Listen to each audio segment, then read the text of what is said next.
The lion never saw the thing that killed it. It came from too far away to be a threat, from a distance that, for 1,000,000 years, had always meant safety. Every predator alive was built on one rule: to kill, you close the gap. Nothing hurts you from over there. Then a stone-tipped shaft crossed the gap and buried itself behind the shoulder of an animal that had never once, in its whole life, feared a human being. It staggered and folded and died without ever finding an enemy close enough to fight. That distance, the reach, is the most dangerous thing our species ever built, and we spent our entire history making it longer. The thrown spear, the launched dart, the silent arrow, the wall of fire, the trap that killed while we slept. This is the story of how the slowest, softest animal on the plain became the one thing everything else learned to fear. To feel why that mattered, stand for a moment in the world before the reach existed. The one where a human being was, honestly, a poor thing to bring to a fight. We are slow. A hunting cat covers ground 3 times faster than the fastest person who ever lived. We carry no armor and no real claws. Our teeth are built for soft food, and our thin skin opens at the first raking blow. Out on the open grassland of the deep past, a lone human was not the top of any story. He was a mid-ranked animal on a plain, crowded with things shaped precisely to eat something his size. Lions heavier than any alive today, hyenas that hunted in coordinated packs, bears that stood taller than a man and feared nothing that walked. For an enormous stretch of our history, we lost that fight more often than we won it. The bones keep the record. Early human skulls come out of the ground, holed by teeth spaced to a big cat's jaws, bodies dragged and gnawed and cracked for their marrow by the same method we would one day turn on everything else. There was a time when our ancestors were prey in the simplest sense of the word, carried off in the dark and eaten. The fear ran one direction across that plain, and it ran toward us. Something had to close that gap. Not the gap of speed. We would never be fast. The gap of reach. The first rung on that ladder was a sharpened shaft gripped in the fist, and it changed less than you would hope. A wooden spear, its point hardened in the fire, is a superb tool, but held in the hand it still demands that you stand within a single stride of the thing you mean to kill. Against a horse, that is dangerous. Against a lion turning to face you, it is very nearly a way to die. You have bought yourself a sharp point, and paid for it by planting your body inside the exact circle where a wounded predator can take you down with it. Many hunters did. The reach of the fist-held spear and the reach of the claw are almost the same reach, and when two animals meet across that short distance, the one with the heavier body and the faster reflexes usually wins. So the thrusting spear kept people alive. It did not make anything afraid of them. Fear needed something the hand alone could not give. A way to open a wound in the hunter, without the hunter ever stepping into the predator's reach. Fear needed the arithmetic every animal is born knowing, the simple sum of can that thing hurt me from where it stands, to suddenly come back wrong. And the first time it came back wrong, the spear had left the hand entirely. A shaft thrown instead of held travels a distance the arm could never cross on its own, and the moment it did, a hunter could tear a wound and still be standing outside the circle of retaliation. Throwing spears older than our own species have come out of European ground, weighted toward the front like a competition javelin, lying among the butchered bones of horses. 300,000 years ago, hands that were not yet even ours had already grasped the principle that would one day empty the dark of its terror. But a thrown spear was heavy and slow to ready, and a hunter carried only a few. The reach had lengthened by an arm's throw and no more, and the man who missed had just announced himself to everything listening in the grass. Step in close to the man crouched at the herd's edge, and you feel that the reach was never really about courage. It was about need. Back across the cold grass, a long walk behind him, a family waited on what he carried home. A child whose ribs he could count with his eyes. An older woman whose strength was quietly going out of her, like heat from a stone. In a good season, the band ate well, and the fear grew faint. In a bad one, the distance between a full belly and an empty one was exactly the distance this weapon could throw. He was not out here to prove anything to the lions. He was out here because the alternative to killing something large was watching the people he loved grow thin and then still. That is the thing the weapons carry that no museum case can hold. Every refinement, every gram shaved from a point, every hour spent straightening a shaft over the coals, came from hunger and love, not from idle cleverness. A better weapon meant a fuller stomach. A better weapon meant a child who lived to see the spring. And the cold made the sum crueler still. In the deep of the Ice Age, a body burned fuel simply to stay warm, so a man needed more food in the very season when food was hardest to find. He could not afford to miss. He could not afford to be driven off his own kill by something bigger. So he learned the animals the way you learn a language, where they carried their weight, how they turned, the single soft place behind the shoulder, where a point did the most harm. Watch the cost of a single bad day, and the whole thing sharpens into focus. A hunt that failed was not just an empty evening, it was a debt that carried forward. It was the strength he spent stalking that he now had to earn back on less food than he'd started with. A wound taken too close, a gash from a horn or a raking claw, could turn septic in a body already running thin, and there was no one to set it right but the same tired hands around the same fire. A man could not simply try again tomorrow the way we picture it. Every failed attempt drew down a reserve that the cold was already draining from another direction, and the reserve, once gone, did not come back before someone at that fire paid for its absence. So the reach was not a luxury. It was the margin. Each rung a hunter climbed, bought back a little of the distance between his family and the edge, let him kill with less risk, from farther off, spending less of the body he could not afford to spend. When we look at a worn stone point now, we see a curiosity behind glass. He would have seen the difference between coming home heavy and coming home empty, and he would have known which of the two his children were waiting to find out. Knowing was half the weapon. The stone was only the other half. Then came the leap that turned the animal's caution into something closer to real fear. A device so plain it looks like nothing, and so powerful it changed what a human arm could do. A throwing stick. A short length of wood or bone with a hook carved at one end, cradling the butt of a light spear, a dart. It works by lengthening the arm itself, adding a hinged extra joint that whips the dart forward far faster and farther than any hand could send it. In practiced hands, the reach roughly doubles, and the dart lands with force enough to drive clean through the ribs of a large animal and drop it where it stands. Feel what that did to the safe distance.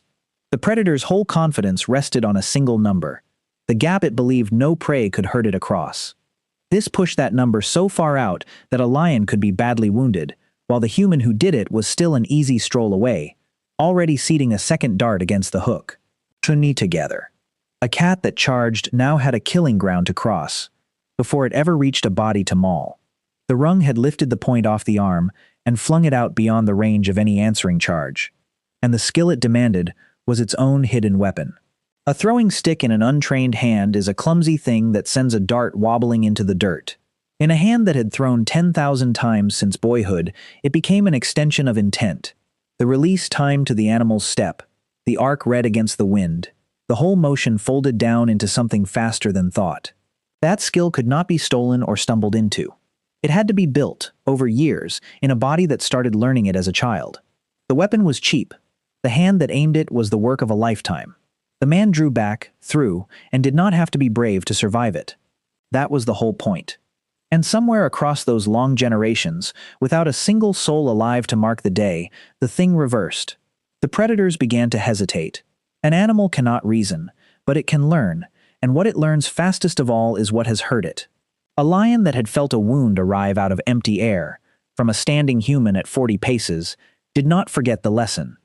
A hyena pack that had lost one of its own, to a cluster of upright shapes that neither scattered nor ran, began, slowly, to factor those shapes into its choices.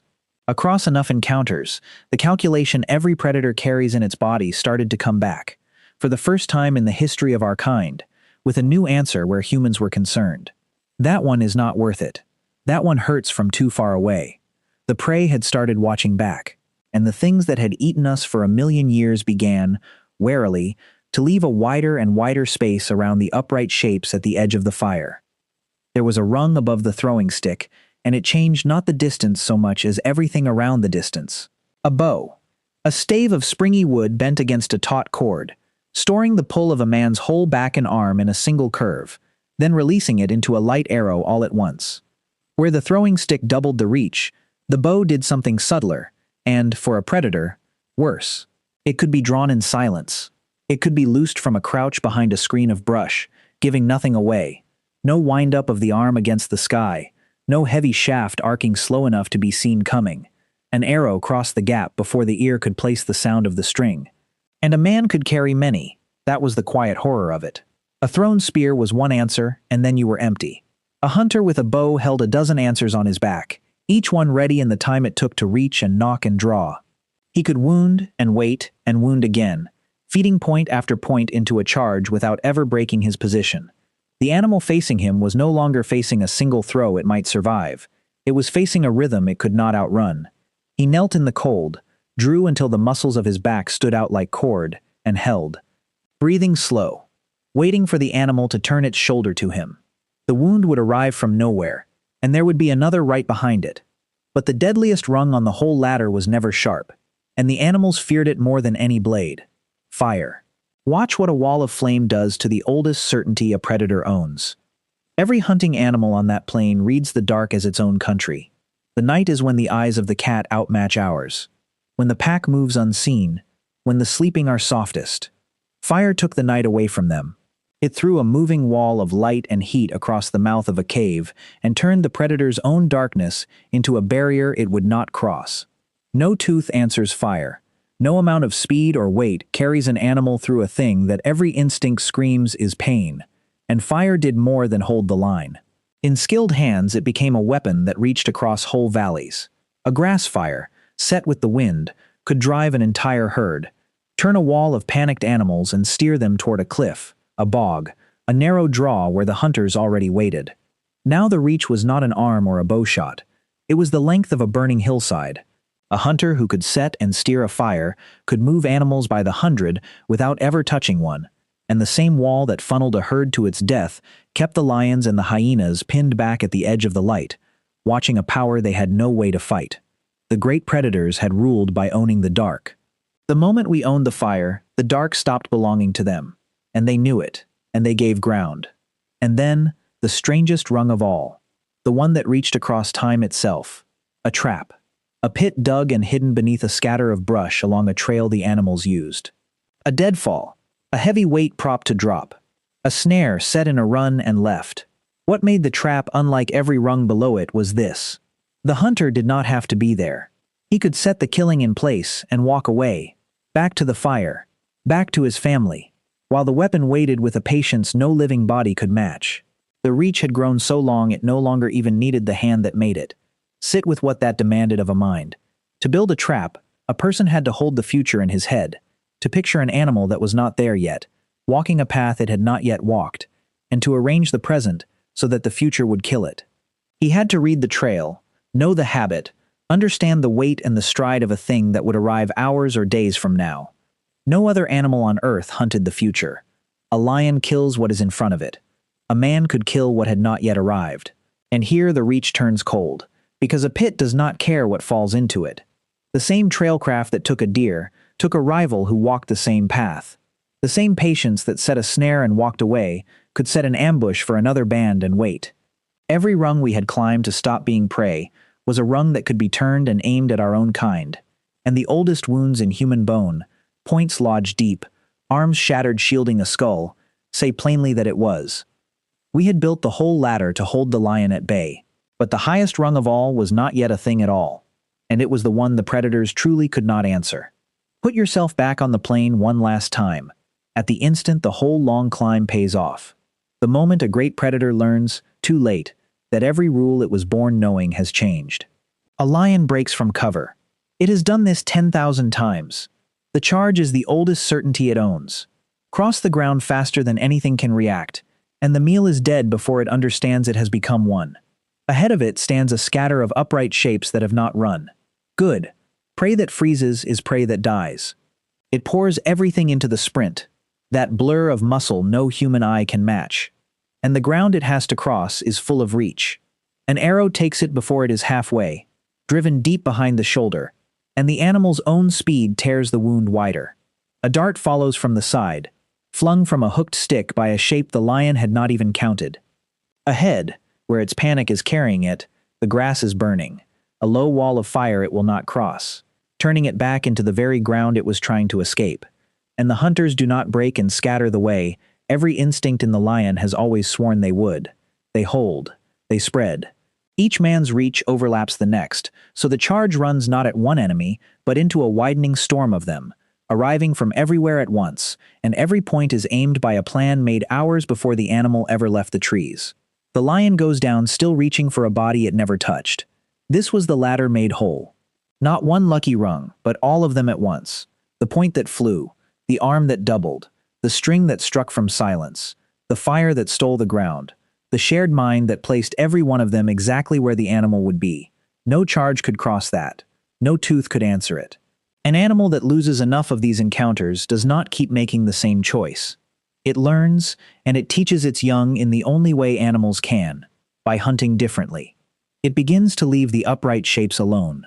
That is the day, repeated across 10,000 years and 100 landscapes, that the fear changed direction and never changed back. So, the ancient weapons that made predators fear humans. The spear that first pushed the point past the fist, then left the hand entirely. The throwing stick that doubled the arm and turned the safe distance into a killing floor. The bow that struck from silence, a dozen answers ready on a hunter's back. The fire that stole the night and the ground and the herd all at once. The trap that killed while the hunter slept, reaching across time itself. But climb back down the ladder, and you find that not one of these was the true weapon. The true weapon had no point, no edge, no wood to carve. It was the thing that aimed all the others, the shared human mind, planning across distance, trusting across silence, passing its deadly knowledge from an old hunter's hands to a watching boy, so that the reach grew longer with every generation that carried it. One man with a bow is dangerous. A dozen who had agreed, before dawn, exactly where the herd would break and who would stand where and when the fire would be lit. That was a thing nothing on earth had ever faced, and nothing on earth could learn to fear fast enough. That is what actually won, not the stone. The stone was only where you could see it. The predators never feared our bodies, because our bodies were never frightening. What they came to fear was something they had no organ to sense, our reach, and the shared mind behind the reach, the way 100 hands could aim a single point. The lion learned to step wide around the upright shapes at the edge of the firelight, and its children's children were born already knowing to keep that distance. Somewhere in that long surrender, the animal that had been prey for 1,000,000 years quietly became the thing every other animal watched with care. The hunter walked home across the cold grass with meat on his shoulders and a family who would eat that night, and he did not think of himself as fearsome. He thought of the wind, and the wound, and the men who had held their places when the charge came. He would teach all of it to a boy in the spring. The point, the string, the fire, the patience, and the boy would add a rung of his own. That was the ladder. It fed his children and emptied the dark of its oldest terror, and it never left us. It is in every tool that lets one person's will arrive somewhere their body cannot go. We built it, first, only so we would stop being eaten. What we would aim it at, once the lions had stepped back. That was always going to be the harder question. If the story of how we stopped being prey is the kind that stays with you, keep close to this channel. There's another one already waiting in the cold, and I'd like you here when it begins.